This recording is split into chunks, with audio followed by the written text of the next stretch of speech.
everyone. Today we are telling about medicinal plant. तर आज मित्रांनो तुम्हाला मी आपल्या तुळशीबद्दल माहिती सांगणार आहे. तर तुळशीमध्ये सर्वात जास्त अँटीऑक्सिडंट प्रॉपर्टीज असते आणि तो हेल्थसाठी पण चांगला असतो. हॅलो, मी कार्तिक. आज मी तुम्हाला कडुनिंबाविषयी काहीतरी माहिती सांगणार आहे. कडुनिंबाचा पालाचा लेप लावला तर आपल्या हाताचे जीवन व रोग मरतात व त्याचा काढा पिला तर पोटाचे आजार मरू शकतो.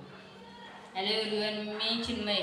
मी आज तुम्हाला कोरफडबद्दल माहिती सांगणार आहे. कोरफड हा आपल्या शरीराचा त्वचेसाठी खूप उपयुक्त असतो आणि कफ, सर्दी, खोकला यासाठी उपयुक्त असतो. हॅलो एव्हरीवन, माझे नाव यशवंत सावंत आहे.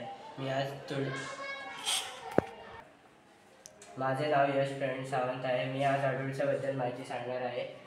अडूळच्या खोकल्यासाठी चांगलं असतं व इतर आजारांसाठीही चांगलं असतं व त्याची फुलांपासून मधही भेटते.